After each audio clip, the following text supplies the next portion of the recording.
Maraknya media sosial, medsos, dan media online yang berkembang belakangan ini, memunculkan banyak efek positif dan negatif, yang harus diantisipasi bersama oleh masyarakat, khususnya perusahaan media online, siber, untuk tetap memegang etika media dan kebenaran dalam membuat berita. Berita di media massa, termasuk media online, harus bisa dipertanggungjawabkan kebenarannya. Berbeda dengan medsos, di mana informasi yang terkandung di dalamnya terkadang tidak bisa dipertanggungjawabkan. Informasi di medsos belum tentu benar, karena tidak ada yang bertanggung jawab. Sedang berita di media massa, termasuk online, bisa dipertanggungjawabkan kebenarannya, ada pemimpin redaksi yang bertanggung jawab, link webnya juga bisa ditelusuri dengan jelas, ujar Agung Darmajaya, anggota Dewan Pers RI, pada literasi pers di Gedung Fakultas Usuluddin dan Dakwah, FUDA, IAIN Kediri, Rabu, 26 Februari 2025. Literasi pers dengan tema, mewujudkan kemitraan yang berkualitas sosialisasi peraturan Dewan Pers dan Etika Media, yang dilaksanakan atas kerjasama antara Serikat Media Siber Indonesia, SMSI, Kediri Raya, Dewan Pers, dan IAIN Kediri. Itu menghadirkan 3 narasumber yakni, Anggito Satrio Nugroho, Wakil Ketua SMSI Jawa Timur, Totok Suryanto, anggota Dewan Pers Komisi Hubungan Antar Lembaga, dan M. Agung Darmajaya, Wakil Ketua Dewan Pers RI, dengan moderator Dr. Prilani, dosen IAIN Kediri. Yacop Bastian, Ketua SMSI Kediri Raya, mengatakan acara ini merupakan sinergi antara SMSI, IAIN Kediri, dan Dewan Pers, untuk memberikan informasi yang baik dan benar dalam menyampaikan informasi kepada publik. Perkembangan media sosial saat ini sudah lumayan besar. Bagaimana caranya kita menyaring dan mengedepankan etika dalam memberikan informasi yang benar dan baik, ujar Yacop. Rektor IAIN Kediri, Dr. Wahidul Anam, berharap dengan kerjasama SMSI dan Dewan Pers, mahasiswa IAIN pada Prodi Komunikasi, Penyiaran Islam, dan Jurnalistik Islam, bisa menulis berita dengan baik, bisa menjadi wartawan atau insan pers yang baik, sehingga bisa membangun masyarakat ke depan. Assalamualaikum warahmatullahi wabarakatuh. Salam sejahtera kami sampaikan kepada kita semuanya. Om Swastiastu, Namo Buddhaya, Rahayu Rahayu. Bismillahirrahmanirrahim. Alhamdulillahirabbil alamin wa bihi nasta'inu ala umuri dunya waddin. Shalatu wassalamu ala sayyidil mursalin wa ala alihi wa ashabihi wa dzurriyyatihi amma ba'du. Yang kami hormati dan kami muliakan Bapak Totok Suryanto, SAPMM. Beliau adalah anggota Dewan Pers, Ketua Komisi Hubungan Antar Lembaga. Selamat datang Pak di IAIN Kediri. Yang kami hormati Bapak Anggit Satrio Nugroho SH, MKN, Wakil Ketua SMSI Jawa Timur. Terima kasih Pak hadir di IAIN Kediri. Yang kami hormati Bapak Dr. M. Agung Darmajaya. Beliau adalah Wakil Ketua Dewan Pers. Selamat datang Pak di IAIN Kediri. Yang kami hormati Ibu DRA Firdaus, Ketua DPRD Kota Kediri, Forkombinda Kota dan Kabupaten Kediri yang hadir di tengah-tengah kita, kemudian Ketua PWI Bapak Budi Arya, Ketua Panitia yang telah memberikan sambutan, Guru Besar Komunikasi kita Bapak Dr. Prilani, karena besar sampai guru besar. Terima kasih Pak Prilani ya. Pak Prilani ini yang memelopori Prodi Komunikasi Islam dan Jurnalistik Islam. Alhamdulillah ini hari ini juga menjadi moderator ya. Para hadirin wal hadirat, seluruh undangan yang tidak saya sebutkan satu persatu. Pertama-tama tentu kami mengucapkan ahlan wa sahlan, selamat datang di IAIN Kediri yang sebenarnya hari ini acaranya di rektorat Pak. Tapi karena satu dan hal kemudian Pak Prilani pindah ke sini. Terus terang kami mohon maaf besar-besarnya. Sebenarnya ruangnya sangat representatif, kira-kira bisa menampung sekitar 200 orang dan sangat bagus. Tetapi tadi malam saya ditelepon oleh beliaunya ini, terpaksa bila disurutin, tidak apa-apa. Yang penting terselenggara dengan baik. Selawat salam semoga tetap melimpahkan baju kita Nabi Muhammad SAW yang kita harapkan syafaatnya nanti pada yaumul kiamat. Bapak-bapak dan ibu-ibu yang sangat saya hormati, tentu kami atas nama pimpinan yang Kediri mengucapkan selamat kepada SMSI yang telah melaksanakan satu kegiatan yang sangat penting, yaitu literasi media, mewujudkan kemitraan yang berkualitas, sosialisasi peraturan Dewan Pers dan etika media. Ini merupakan satu kegiatan atau satu sosialisasi yang menurut saya harus dipahami oleh semua elemen masyarakat, karena era digitalisasi sekarang ini berbeda dengan 10 tahun, 20 tahun yang lalu. Sekarang ini semua orang dari kalangan apapun, dari usia apapun, itu bisa mengakses informasi dengan media sosial dimanapun dan kapanpun. Dulu mungkin pada waktu saya kuliah tahun 90-an, komputer itu harganya waktu itu 1,5 juta. Itu sudah mahasiswa hebat. Teman-teman saya yang cewek yang cantik-cantik itu dekat semua, Pak, karena dia orang hebat pada waktu itu. Nah sekarang ini Bapak Ibu sekalian ya, semua orang punya kesempatan yang sama, dari berbagai kalangan, dari anak-anak, dari orang dewasa, dari orang yang punya jabatan tinggi sampai tidak punya jabatan, semua bisa mengakses Android, semua punya TikTok, semua punya Instagram, semua punya apa sekarang itu Twitter dan lain sebagainya. Tentu ini akan merubah paradigma orang, dan biasanya di situ ada komentar di bawahnya. Dan disinilah kemudian pentingnya kita untuk belajar bagaimana ketika etika kita untuk mensikapi satu berita, untuk mensikapi satu informasi yang sampai kepada kita. Oleh karena itu pada kesempatan hari ini ketika kita belajar literasi media, ini merupakan satu kegiatan yang sangat penting bagi kita semuanya agar kita dewasa di dalam menggunakan media apapun, termasuk media sosial yang ada di dalamnya. Bapak Ibu yang sangat saya hormati, kami atas nama pimpinan untuk mengucapkan terima kasih kepada para narasumber yang hebat-hebat ini ke Suara Waktu Kediri. Dan kami informasikan bahwa IAIN Kediri ini hari-hari ini sedang menunggu Kepres UIN Syekh Fasil Kediri. Mohon doa restunya, semoga Kepres ini segera turun. Informasinya Pak Toto ini sudah di meja Mensesnek, nah, tinggal masuk ke Presiden. Nanti Bapak kalau ketemu Pak Presiden tolong diinformasikan gitu.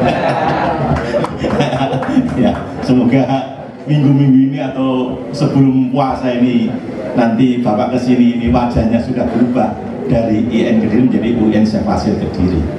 Jumlah mahasiswa kami kurang lebih 12.000, dan alhamdulillah terkait dengan literasi, terkait dengan dunia pers ini ada 2 prodi yang saya kira hebat-hebat. Pertama prodi komunikasi dan penyiaran Islam, yang kedua adalah prodi jurnalistik Islam.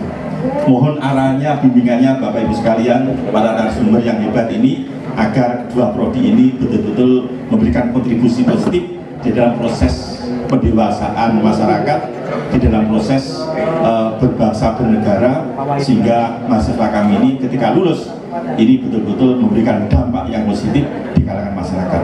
Saya kira itu yang perlu kami sampaikan Bapak Ibu sekalian. Mohon maaf atas keterbatasan kami. Wassalamualaikum warahmatullahi wabarakatuh. Yang saya hormati dan yang saya banggakan, dan tentunya senantiasa kita doakan selalu sehat, Bapak Rektor. Terima kasih Pak, di sela kesibukannya masih berkenan sempat hadir. Ibu Ketua DPRD Kota Kediri, matur suwun sangat, ini ibu yang sangat luar biasa, menginspirasi kaum wanita. Jadi perempuan pun bisa jadi ketua DPRD, siapa tahu setelah itu menjadi wali kota atau menjadi lebih besar lagi. Amin. Nanti ingat Bu, saya ikut di bawah ya Bu. ada mentor saya, senior saya dan kolega saya, Kang Toto Suryanto. Terima kasih. Kalau Pak Toto sebenarnya bukan orang jauh lah. Beliau keluarganya ada di Mojokerto, ada di Malang. Jadi masih sama-sama warga Jawa Timur. Kalau saya gado-gado gitu kan. Saya warga Jawa Barat tapi terdampar di Jakarta. Tapi kecil saya juga saya pernah tinggal di yang bener pembatu ya gitu. Soalnya kalau nggak mantep, kalau nggak pakai air batu gitu ya. Yang saya hormati juga tentunya ketua atau wakil ketua SMSI di Jawa Timur, terima kasih. Juga teman-teman SMSI yang ada di Kabupaten Kota Kediri, para Forkominda yang hadir pada kesempatan ini, ada Pak Kapolres atau yang mewakili, Pak Kajari yang mewakili, Kepala Pengadilan dari Polsek juga hadir, matur nuwun, dan juga ada dari Humas juga Ibu hadir, matur nuwun sangat Bu, di sela kesibukan sempat hadir, para petinggi di lingkungan kampus juga matur nuwun, dan yang tidak kalah penting dan sangat penting hadirin hadirat khususnya para mahasiswa dan mahasiswi di lingkungan kampus. Pertama-tama mari kita panjatkan puji syukur kepada Allah Subhanahu wa taala atas perkenan dan ridhonya hari ini kita bisa berkumpul. Insya Allah ada keberkahan kita di sini. Kalau saya bilang literasi, rasanya kita literasi bersama. Saya pun banyak belajar tentunya nanti dari para narasumber yang sangat luar biasa. Kalau ketemu dengan yang muda itu ambience-nya positif Pak. Jadi kalau yang tua agak kemuda-mudaan tuh pantas Pak, yang tua nggak, yang muda nggak bisa ketua-tuaan Pak, itu aja. Tapi mesti di state bahwa yang tua, saya Pak nggak ngomongin yang lain merasa tua, belum tentu lebih pinter daripada yang muda Pak. Yang muda tuh pinter-pinter, hanya bedanya yang muda nggak bisa nyalip umur aja Pak. Sampai kapanpun saya aman Bu, nggak ada yang bisa nyalip umur saya dari yang muda-muda. Yang kedua, sekali lagi ini keberkahan juga ada silaturahim antara Dewan Pers. Terima kasih sudah difasilitasi oleh teman-teman SMSI ya pada kesempatan ini, di mana temanya menarik. Kita bicara literasi media, mewujudkan kemitraan yang berkualitas. Nah, ini menarik nih. Kalau cuma berteman tidak berkualitas, buang waktu. Kemudian juga sosialisasi gitu kan, inya hilang gitu kan, nggak apa-apa. Peraturan Dewan Pers dan etika media ini juga penting karena nanti dalam pembahasan akan juga kita bicara, terutama sesi saya bicara tentang bagaimana ketika publik, masyarakat, institusi, lembaga atau siapapun juga yang merasa dirugikan dengan pemberitaan yang muncul. Bapak dan Ibu, institusi lembaga merasa dirugikan. Kalau tadi kata Bu Ketua DPRD, nanti kita bahas bedanya wartawan, LSM, gitu kan. Ada lagi nanti muncul, saya tidak tahu di sini sama enggak, ada wartawan Botrek, wartawan CNN. Kalau di Jawa Barat banyak CNN, nulis-nulis, nanya terus tapi nggak pernah muncul beritanya. Begitu saya tanya, beritanya munculnya di media sosialnya dia, yang baca cuman dia sama mertuanya aja, gitu kan. Ada lagi, saya nggak tahu wartawan apa lagi ya, ada lagi, mohon maaf, WTS Pak, wartawan tanpa surat kabar, nggak jelas wartawannya nulisnya di mana. Nah, nanti kita akan bicara Pak, bagaimana kalau itu terjadi.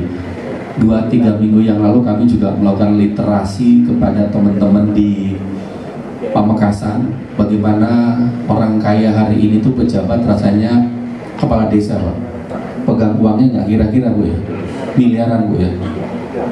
Nah ini pusing juga, kepala dinas pusing juga. Saya nggak tahu di lingkungan kampus apa juga Pak Rektor dengan Pak dosen pusing juga gitu kan. Ini sebentar lagi kan di sana, di sini sih nggak ada Bu. Mau puasa, mau lebaran, semua disapa gitu kan. Selamat puasa Pak, selamat lebaran Pak. Oh Bu aja disebutin. Ya kita berkah aja. Nanti kita akan bicara banyak. Tapi sekali lagi Dewan Pers berterima kasih kepada teman-teman SMSI, juga kepada kampus Pak Rektor sudah benar Bu. keluarga dan para sahabatnya. Semoga syafaat yang kita nantikan akan kita terima nantinya di yaumil akhir. Amin ya rabbal alamin. Mohon maaf, mohon izin apabila ada kekeliruan dalam saya menyebutkan nama, karena belum sempat berkenalan ya Pak, hanya duduk bersama tadi. Tentu yang kami hormati, kami banggakan adalah Rektor IAIN Bapak Dr. Walidul Anam. Terima kasih Pak, kemarin saya juga pinjam tempat di ruangan panjenengan dan alhamdulillah J. Yang kami hormati Bapak Dimyati Huda, yang mana J? Oh ngaten J, terima kasih. Bapak Anggit Satriono Nugroho, dan yang kami hormati juga Mas Budi Arya sebagai Ketua Panitia. Yang kami hormati Forkompimda Kota Kediri dan Kabupaten Kediri, yang luar biasa teristimewa buat kita sekalian. Alhamdulillah Kota Kediri kedatangan tamu yang akan menjadikan pencerahan buat kita sekalian. Mohon izin, mohon maaf, tepuk tangan yang meriah penghormatan kita buat Bapak Toto, buat Pak Agung. Terima kasih luar biasa Bapak, tapi saya mohon maaf sebelumnya. Sebetulnya ini adalah materi yang perlu sangat amat saya sebagai Ketua DPRD wakil dari masyarakat ini untuk mendengarkan, tapi saya tidak bisa mengikuti karena ada kegiatan lain yang bersamaan. Sebetulnya jamnya bersamaan. Terima kasih. Alhamdulillahirobbilalamin, kehadiran saya di sini, undangan dari panjenengan sebagai Ketua kegiatan luar biasa. Ini sebetulnya selalu menjadi angan-angan di saya, di pribadi saya. Karena Nyun Sewu semasa saya kuliah dulu adalah saya juga aktivis. Tapi aktivis saya ini adalah aktivis yang liar Bapak Ibu sekalian. Jadi saya dulu juga masuk di HMI, juga masuk ke Senat, BPM. Tapi rasa-rasanya sekarang Senat dan BPM di era-era sekarang adalah Nyun Sewu adik-adikku sekalian, saya tidak merasa untuk mengunderestimatekan panjenengan, tapi berbeda perilaku yang dulu dengan sekarang. Yang sekarang ini adalah rasanya kurang terjunnya ke masyarakat, itu menurut saya. Sehingga para pengilmu kita ini adalah masyarakat yang berada di lingkup pendidikan, ini adalah pengilmu. Sebetulnya bisa kalian menyebarluaskan kegiatan itu kepada masyarakat. Salah satu kegiatan ini, literasi media ini, sangat amat saya garis lagi diutamakan, dipentingkan, dan diperhatikan. Karena sekarang menurut saya berita itu sudah banyak yang liar. Justru berita-berita liar ini yang selalu menggaung ke kita semua. Berita-berita yang update, yang up to date, yang itu benar, itu sekarang ini malah terkikis dengan yang namanya, saya mohon maaf, bukan mengunderestimatekan, sekali lagi keliaran itu. Karena menurut saya barangkali saat ini Nyun Sewu, Mas, maaf Ketua Dewan Pers Kota Kediri, saya nggak sebut nama tadi, Nyun Sewu. Nah ini barangkali tugas kita semua adalah merangkul semua penggiat media. Dan di situ perlu adalah kita memberikan motivasi, aturan, bagaimana aturan yang main, dan bagaimana punishment-nya, supaya Nyun Sewu apabila ada hal-hal yang sifatnya orang itu tersinggung ataupun tercemarkan nama baiknya, bisa segera itu bisa terrealisasi untuk diperbaharui, bukan semerta-merta karena uang. Jadi aturan itu dibuat bukan karena semerta-merta karena uang, punishment dibuat juga bukan karena semata-mata karena uang. Jadi misal ada orang yang bisa membayar, kemudian permasalahannya adalah hal yang tidak semestinya disebarluaskan tapi disebarluaskan, nah itu tetap harus yang namanya Dewan Pers ini harus punya aturan yang bisa untuk dilakukan, dilaksanakan oleh semuanya. Terima kasih Bapak penyelenggara. Mudah-mudahan tidak sampai tahun depan menyelenggarakan kembali. Terima kasih Ibu, menyelenggarakan kembali. Dan saya harapkan adalah para undangan tidak hanya yang dicapai mungkin sebesar 200, bisa memungkinkan kabupaten menyelenggarakan sendiri hal-hal yang kurang baik. Saya kira demikian Bapak Ibu sekalian, ini adalah peran kewajiban kita semua, bukan penyelenggara, bukan saya sebagai wakil dari rakyat, bukan narasumber, tapi semua masyarakat yang ada di Kota Kediri ini punya peran tanggung jawab untuk, termasuk kabupaten, mohon izin karena di sini undangannya Kapko, kita masyarakat ini punya peran tanggung jawab terhadap lingkungan kita masing-masing, bagaimana kita merawat dan menjaganya. Apa yang disampaikan oleh Pak Toto tadi, bahwa kita ini sekarang kurang dengan yang namanya jati diri kita sendiri itu seperti apa. Mudah-mudahan dengan pengisian ini, walaupun nantinya melebar kemana-mana, tapi maknanya adalah satu, untuk kebaikan kita bersama. Terima kasih. Billahi taufiq wal hidayah. Wassalamualaikum warahmatullahi wabarakatuh. Dari Ketua Serikat Media Cyber Indonesia, sekaligus pembukaan dan juga penandatanganan MOU. Untuk itu kami mohon kepada Bapak Yakub Bastian Elbas untuk memberikan sambutan.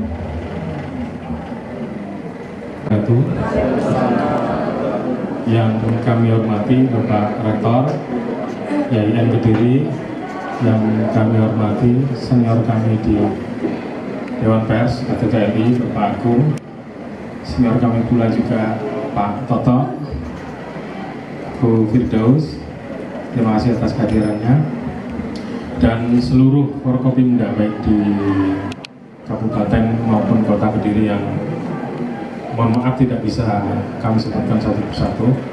Terima kasih atas kehadirannya. Pertama-tama marilah kita panjatkan puji syukur kehadiran Allah Subhanahu wa Ta'ala, karena atas rahmatnya kita dapat berkumpul pada kesempatan yang baik pada pagi ini. Dan tak lupa salawat serta salam terus kita panjatkan kepada Nabi Agung Muhammad SAW. Semoga tetap tercurah kepada beliau dan senantiasa memberikan syafaat di kelak kemudian hari. Pak Rektor, kita selaku SMSI Kediri Raya tepatnya berterima kasih atas support dari panjenengan, karena ini merupakan suatu langkah positif bagi kami.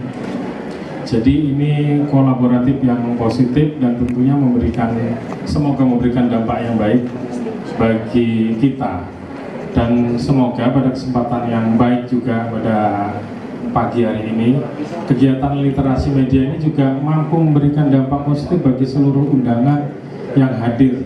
Jadi memang nanti narasumber memberikan materi-materi yang kelak bisa memberikan pemahaman positif bagi kita semua. Mungkin kalau dari tadi, biasanya kalau ada kegiatan gini biasa ada pantun Bapak Ibu sekalian. Nah dari tadi kok saya tadi mendengar pantun. Nah, saya coba berpantun ya. Mohon bantuannya nanti bilang opeh, ya berarti.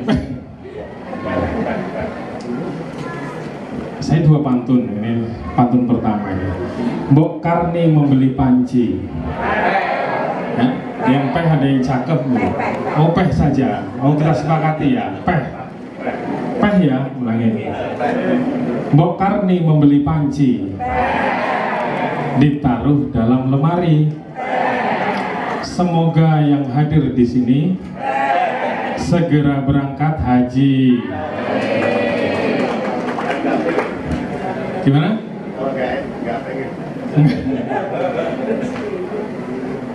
Yang kedua, Pak Kasman membeli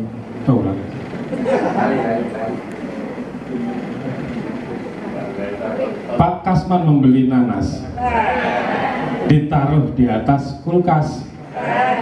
Kalau mau hutangnya lunas, tepuk tangan yang keras.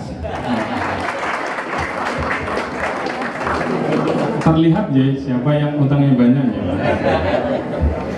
Tadi Bu Firdaus tadi ngomong katanya kegiatan seperti ini mungkin akan kita lebih galakkan. Jadi semoga nanti istilahnya kalau sekarang ramai tentang refocusing dan efisiensi itu tidak mengganggu ya Bu. Jadi harapannya memang support dari Forkopimda bisa terus senantiasa membersamai kita dalam kegiatan-kegiatan positif. Mungkin itu yang bisa saya sampaikan, kurang lebihnya mohon maaf. Bila taufiq wal hidayah. Wassalamualaikum warahmatullahi wabarakatuh. Literasi media mewujudkan kemitraan yang berkualitas dan sosialisasi itu peraturan Dewan Pers dan etika media. Dengan ini saya nyatakan dibuka.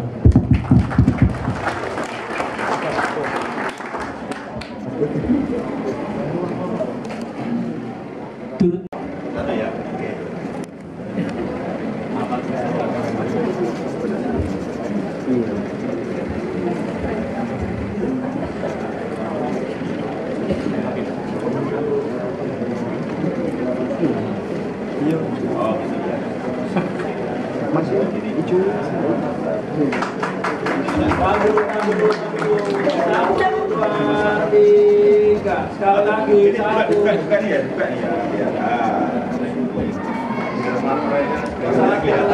Hadirin sekalian.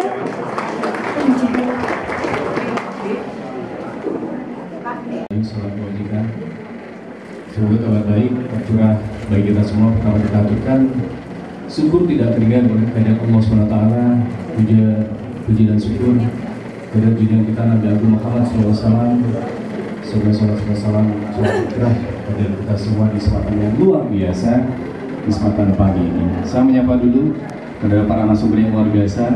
Beliau hadir berkenan di kota Kediri. Selamat datang Bapak Toto, luar biasa Bapak Agung dari Wakil Ketua Dewan Pers dan Pak Rektor IAIN, dan juga Ibu Firdaus selaku Ketua DPRD Kota Kediri, jajaran Forkopimda Kota Kediri atau yang mewakili, dan juga jajaran Forkopimda Kabupaten Kediri atau yang mewakili. Nah, sebelumnya saya mengucapkan terima kasih kepada para tamu undangan yang memang ini merupakan keterbatasan waktu ya. Dengan meluangkan waktu beliau, Wakil Ketua Dewan Pers bisa hadir di sini, ini merupakan hal yang luar biasa. Sungguh saya mohon maaf kalau ada kekurangan dalam apa yang kita aturkan selama acara berlangsung. Harapannya di momen literasi media ini mewujudkan suatu sinergi positif antara Serikat Media Cyber Indonesia dan juga para tamu undangan yang harapannya bisa ngangsu kawruh terhadap para beliaunya Dewan Pers dan moderator yang handal ini luar biasa, Kang April nanti akan memandu acara ini. Tambah sama-sama gedut ya. Oke, yang pasti saya terutama terima kasih buat teman-teman saya di SMSI, saudara saya Ketua SMSI Kediri Yakub Sebastian dan saudara-saudara saya di SMSI Kediri Kabupaten Kota.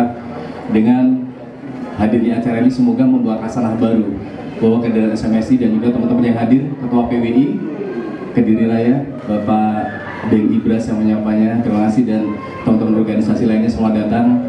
Semoga ini membawa keberhasilan dan hasanah positif lagi ke depannya. Mohon maaf sebelumnya kalau ada kekurangan dalam apa yang kita sajikan. Demikian sambutan saya, mohon maaf. Wassalamualaikum warahmatullahi wabarakatuh. Itu tantangan-tantangan hari ini yang kita hadapi sebagai media massa. Selanjutnya, next. Nah, televisi dan surat kabar mulai ditinggalkan. Nielsen melaporkan kuartal 2023 penonton TV di Amerika Serikat turun 9,8% dibandingkan tahun sebelumnya. Penurunan ini terus berlanjut di tahun-tahun berikutnya. Di Amerika sudah mulai berubah konsumsi media. Surat kabar sudah mulai tidak disenangi. Orang sudah mulai bergeser. Seperti cerita saya di awal tadi, dari 150 mahasiswa hanya 1 mahasiswa yang masih membaca koran. Itu pun kelas 5 SD. Bagaimana dengan Indonesia? Indonesia ceritanya mirip-mirip. Ya, Indonesia ceritanya mirip-mirip dengan kondisi yang terjadi di atas. Hari ini saya tidak menerangkan atau tidak mengajak Bapak Ibu sekalian bahwa media berarti sudah bukan lagi cara atau bukan lagi pilihan untuk mendapatkan informasi, bukan itu. Tetapi kita atau saya ingin menyajikan bahwa sudah ada perubahan cara mengonsumsi media. Nah, selanjutnya hari ini semua orang gandrung media digital, ya, internet, smartphone, terus kemudian YouTube, Netflix dan sebagainya. Gandrung itu semua. Ya. Kira-kira Bapak Ibu lebih suka langganan YouTube Premium atau langganan surat kabar? Ya. Atau, nah, maka uangnya dialokasikan ke sana, ya, untuk membiayai teknologi media baru. Next. Nah, kenapa? Nah ini, kenapa media-media kita tiba-tiba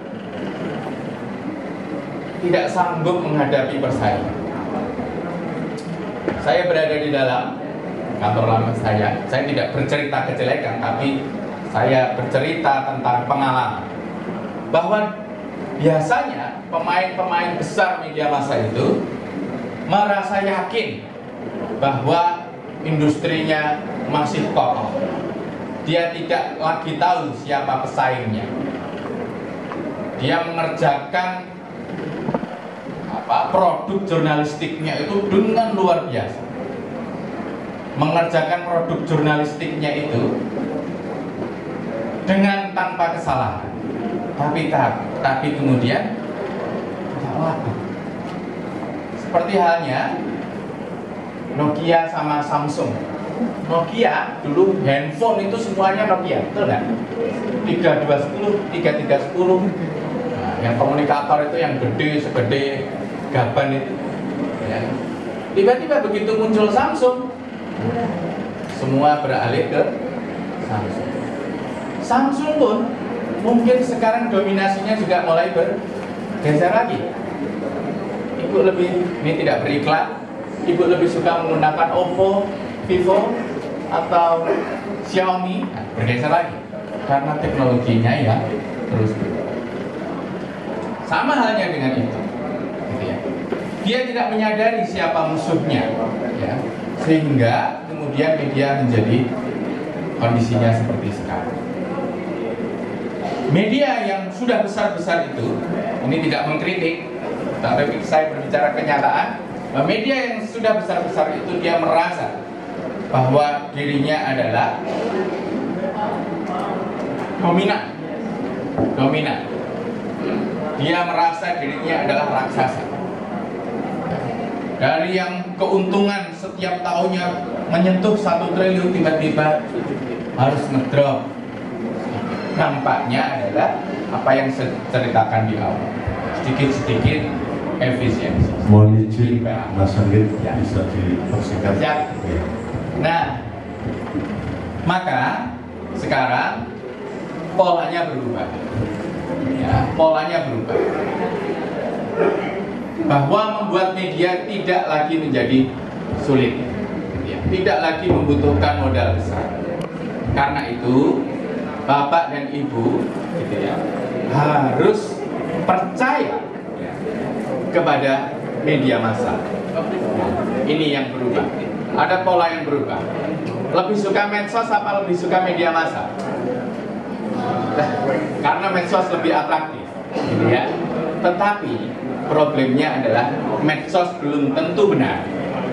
Tapi kalau media massa pasti benar. Kenapa pasti benar? Karena media massa di dalam mencari berita atau menggali berita, dia menggunakan standar etika. Dia menggunakan etika yang ketat untuk berita bisa ditayangkan. Sementara media sosial, dia tidak punya etika. Apa yang sekiranya menarik ditayangkan begitu saja. Nah, pola konsumsi itu yang kemudian harus kita sadari bersama. Media harus tetap menjadi rujukan utama untuk mendapatkan informasi yang benar. Barusan di hotel saya ketemu pemimpin redaksi jawapos.com. Dia cerita bahwa media massa itu jadi pemadam kebakaran.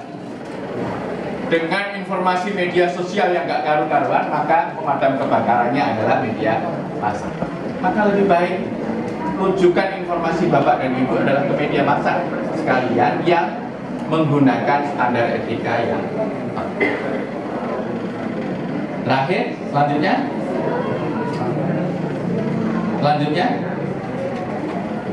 Nah, selanjutnya.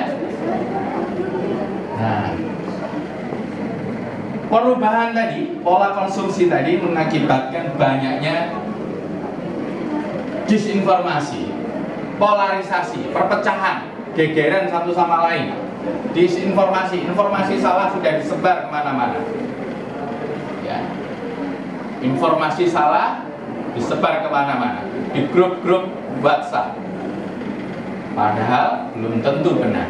Tapi kalau informasi itu dihasilkan sama media massa, lebih banyak benarnya. Kemudian akses informasi yang memicu kerusakan mental dan sosial. Orang ya informasinya nggak karu-karuan yang membuat kita takut. Waktu COVID-19 merebak, wah informasinya macam-macam. Sampai kita dengar ambulans saja lewat, itu takut ya.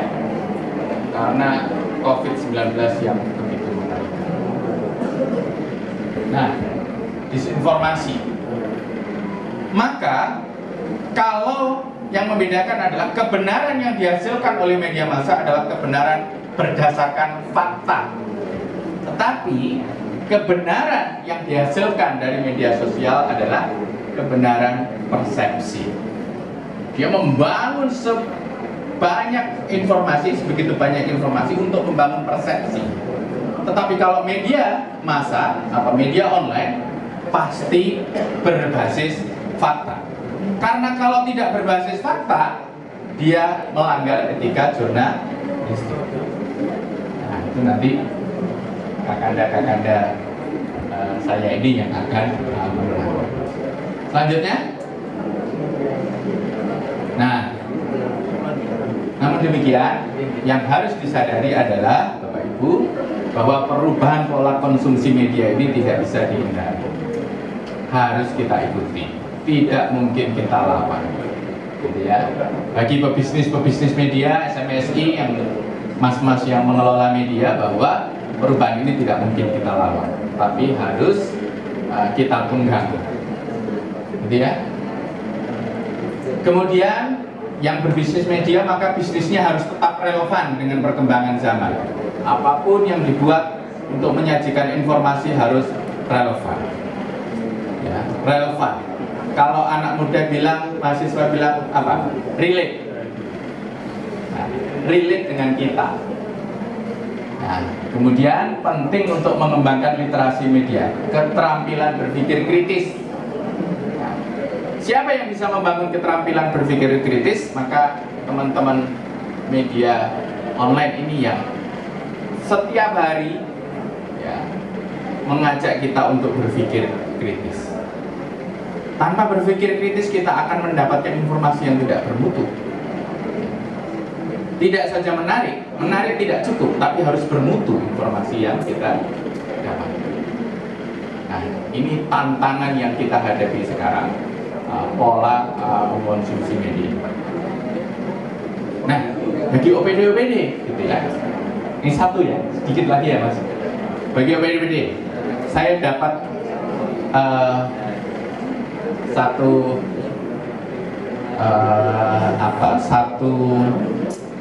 presentasi yang menarik, yang sebenarnya ini menjadi PR bagi teman-teman media, bahwa OPD bukan OPD saja, bagi lembaga-lembaga itu lebih mempercayai influencer dan konten kreator dibandingkan itu. Nah, padahal media itu bekerjanya mati-matian menggunakan standar etika. Nah, ini yang harus Bapak Ibu pengelola OPD untuk merenungkan, bahwa informasi yang kita sajikan tidak hanya sekedar viral dan tidak hanya sekedar menarik, tetapi ada nilai, ada etika yang harus kita pertaruhkan ke hadapan. Mungkin itu yang bisa saya sampaikan. Bapak dan Ibu nanti selebihnya akan bisa kita pertajam melalui tanya jawab. Terima kasih. Assalamualaikum warahmatullahi wabarakatuh.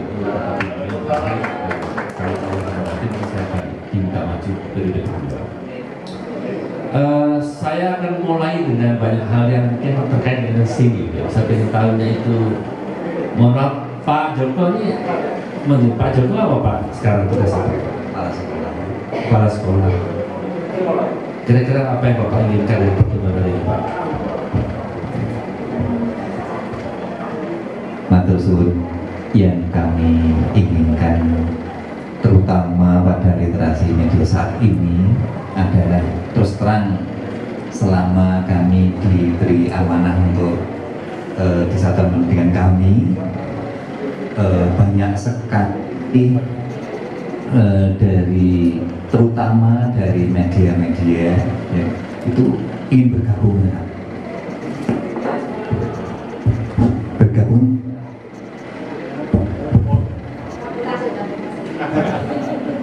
intinya banyak yang ingin melakukan kemitraan, diantaranya adalah kerjasama muatan dan sebagainya. Ini yang terjadi selama ini seperti itu. Namun demikian banyak juga mohon maaf, ini realita di lapangan itu media-media yang mungkin apa yang disampaikan Ibu Kepala Ketua Dewan tadi itu benar sekali. Ada LSM, ada media dari siap dan mau Mas Anggit itu ada media berita dan sebagainya, sehingga banyak sekali ini yang masuk terkemudian mohon maaf pada saat ada rekan media masuk, kemudian yang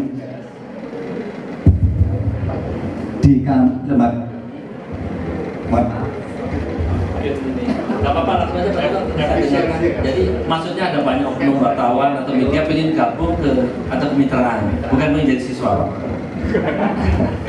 Kemudian yang jelas dari kami ada fasilitas untuk kerjasama dengan muatan media dalam rangka penyampaian informasi perkembangan sekolah kami dan sebagainya itu. Tetapi rata-rata beliau-beliau itu masuk kadang-kala bersamaan. Kita punya rombongan Pak ya Mas. Ya, rombongan. Yang muda Pak mobilnya bareng. Nah, yang jelas kami kan terbatas. Iya. Terbatas, tidak bisa kami melayani semuanya. Nah, pada saat kami memberikan, mohon maaf mungkin bulan ini tidak bisa, mohon bersabar bulan depan. Tapi apa yang terjadi, beliau memaksakan diri untuk bisa bekerja sama. Baik.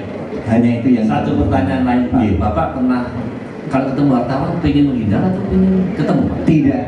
Saya pada siapapun yang ingin bertemu pasti kami sewaktu semasa kami bisa memberikan pelayanan tetap kami layani. Demikian. Baik. Jadi Pak Joko ini kepala sekolah SMP. Iya. Sama dengan keluarga saya Pak Pandu. Iya. Pak.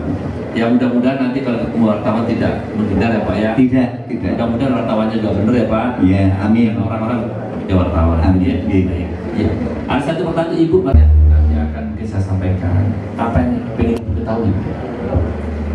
Terima kasih Bapak atas waktunya. Saya sebagai kepala sekolah dasar. Saya nggak muluk-muluk target saya. Di sini literasi media yang Bapak sampaikan, saya berharap saya mendapatkan pengetahuan, pemahaman tentang media sosial. Nah, setelah itu saya sebagai kepala sekolah bisa mendiseminasikan kepada guru-guru saya dan mungkin ke rekan kerja saya. Nah, dengan guru-guru memahami bermedsos yang benar, perubahan media sosial yang tadi disampaikan juga, akhirnya kami sebagai pendidik bisa menjembatani informasi kepada wali murid berita yang bagaimana yang bisa kami sampaikan kepada wali murid demi kemajuan pendidikan. Itu saja Bapak. Ibu masih nonton TV? Jarang. Masih lihat online kan? HP biasanya tuh nonton apa yang itu saksikan di IG, X dan sebagainya gitu. IG, YouTube, Facebook juga. Info yang pasti kalau saya sebagai pendidik yang saya utamakan juga terkait transformasi pendidikan. Ya, baik. Ya, terima kasih Ibu. Terima kasih. Nanti saya akan coba mendalami apa sebenarnya yang disampaikan. Saya nggak mau begini, saya bicara ternyata Bapak itu nggak butuh yang saya bicarakan. Itu saya nggak mau. Tapi dari dua contoh tadi saya kira saya sedikit lah kalau sudah mendapatkan gambaran kira-kira apa yang bisa saya sampaikan kepada Bapak sekalian. Yang pertama begini Bu, kami ini dari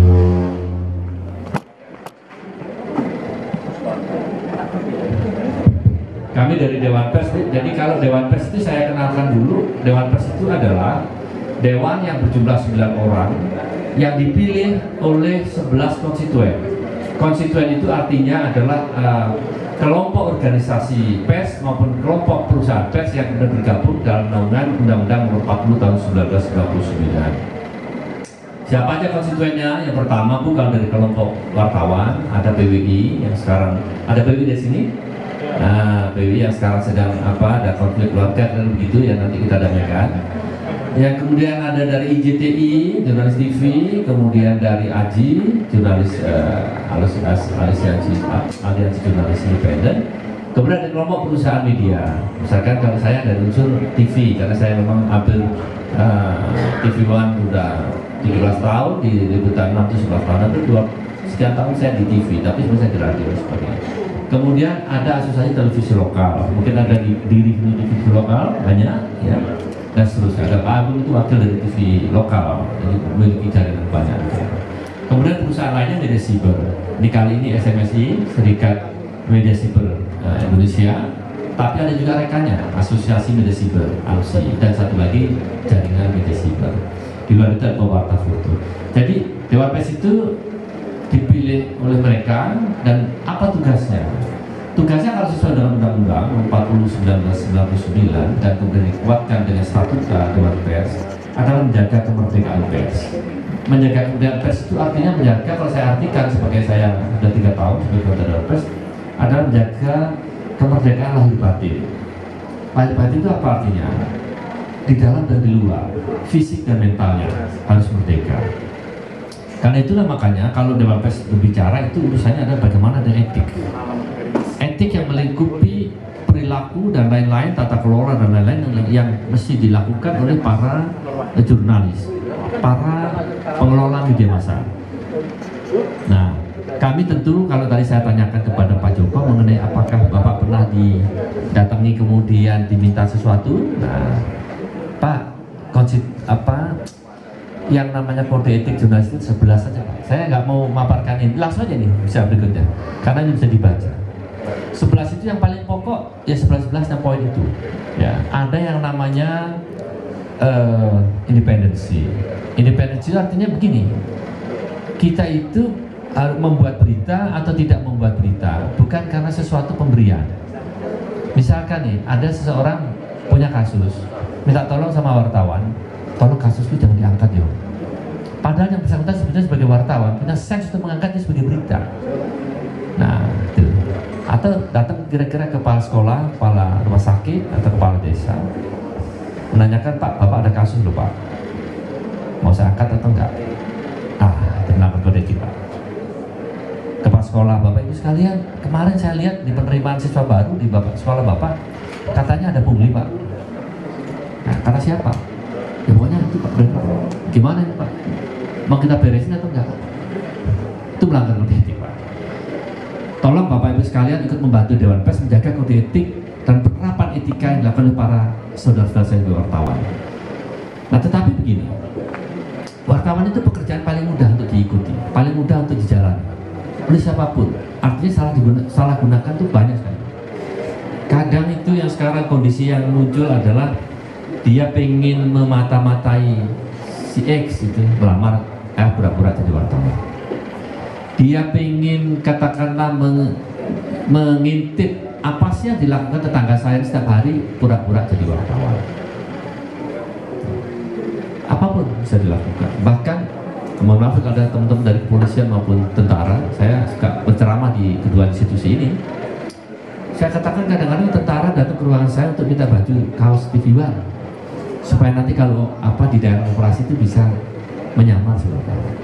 Nah, kayak gitu tuh ada tuh. Sebetulnya profesi wartawan sangat mulia. Bayangkan dia orang tidak tahu kemudian diberitahu. Orang tidak ngerti ada sesuatu peristiwa katakanlah pelanggaran hukum, dikasih tahu ini ada pelanggaran hukumnya. Ada orang yang pejabat berselingkuh kemudian itu bisa menciderai kepercayaan publik, dibuka sama wartawan. Ada korupsi, dibuka oleh wartawan. Kan itu kerjaan wartawan itu mulia. Tetapi kan saya nggak bisa menghindari, tidak bisa memungkiri. Ada juga kadang-kadang orang yang mengaku-ngaku sebagai wartawan. Kata menyebutnya katanya wartawan obat sakit kepala. Saya nggak mau menyebut merek. Wartawan apa itu? Laba-laba ya. Laba-laba. Tetapi kalau saya pribadi dalam berbagai kesempatan Dewan Pers saya katakan saya tidak mengenal tuh wartawan sakit kepala atau wartawan laba-laba. Yang saya kenal dan saya sudah selalu sampaikan pada saudara-saudara saya di sebagai wartawan adalah saya hanya mengenal dua saja tipe wartawan. Yang pertama wartawan yang profesional, ya, dan yang kedua wartawan yang taat pada kode etik jurnalistik. Wartawan profesional itu Bapak sekalian, dia mengerti tata cara membuat berita. Janganlah kemudian kemarin tukang kayu, hari ini punya media online. Kemarin lusa jadi tukang batu, sekarang jadi pemret Pak. Buset, padahal jadi pemret itu saya berapa puluh tahun untuk bisa itu, ya kan? Kemudian ini bisa mengganggu kredibilitas dari wartawan yang sebenarnya. Akhirnya Bapak sekarang antipati. Bang, saya tanya di Bapak kalau ada wartawan mau ketemu atau tidak? Jangan-jangan enggak Pak. Jujur aja Pak. Kadang-kadang ada wartawan, nggak usah lah. Saya itu Pak, saya ceramah di Parepare, Sulawesi Selatan. Ceritalah seorang kepala perwakilan salah satu bank menyampaikan bahwa dia tidak pulang 3 hari gara-gara di depan kantornya ada beberapa orang 10 atau berapa berdiri mengaku wartawan pengen ketemu dia, tapi sudah diprakondisikan di bank itu ada penyalahgunaan kur. Nah sementara bank itu kan rentan pada isu Pak.